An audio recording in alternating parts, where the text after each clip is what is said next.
Felix Magnus, and today we're going to be discussing ancient Roman religion and social life. We're going to start with religion. Rome had three main religions: ancient Roman mythology, and Christianity. For the purposes of today, we're not going to spend much time on Christianity because it's kind of boring. Let's start with ancient Roman mythology. They believed that spirits inhabited everything, including people. They believed that the spirits were their ancestors. They were watching over them. Now, this was all finding until the Capitoline Triad came along and they added these new spirits. They were gods, which were including, but not limited to, Mars, the god of war, as opposed to the father of Romulus and Remus; Quirius, the divine Romulus, who watched over the people of Rome; and later Jupiter, the supreme god. They, along with the spirits, were worshipped at the temple of Capitoline Hill. Later, due to the Etruscans, the triad were changed to include Jupiter, who remained the supreme god, and Juno, his wife and sister, and Minerva, Jupiter's daughter. This, though, was not Rome's only religion. They had other religions like Roman mythology and Christianity. But like I said, Christianity was born mainly because it was illegal until Constantine came along and said that you could worship Jesus. And the reason it was legal was because the Romans didn't like the idea of a god being above them. Mythology included these main 12 gods of Rome, including Jupiter, Neptune, Vesta, Apollo, Diana, Vulcan, Mercury, Minerva, Juno, Mars, Venus, and Ceres.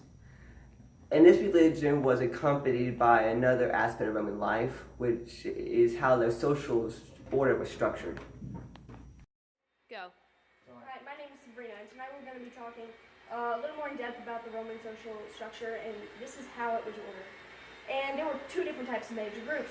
There were the patricians, who were the rich nobles of Rome, and then there were the plebeians. They were the people that were like farmers and merchants, etc. And any other people that fell into that category. And the patricians could do plenty of things, but the plebeians were almost left in the dust in the fact that they could not hold any type of public office at all. Now that that's out of the way, let's take things a little bit closer to home in the sense that we're going to look into their family lives. And they were very large, typically, and they were closely woven together. A Roman family implies all unmarried children, married sons, the families of the married sons, and to the surprise of some, family members still dependent on the family, and and even the slaves.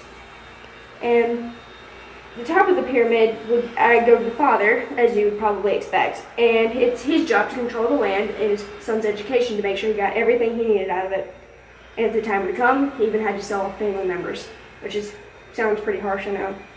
The mothers and wives, didn't really have any legal rights, but still a lot more than, maybe not necessarily a lot more, but quite a bit more than the typical Greek woman. But it's not as free as it is today. And some got to own their own land, some got to own their own properties, and some even, but most wives, they would have to run the house according to how their father, not their father, their husband wanted it to run, how they had to clean it accordingly, they had to raise the children accordingly.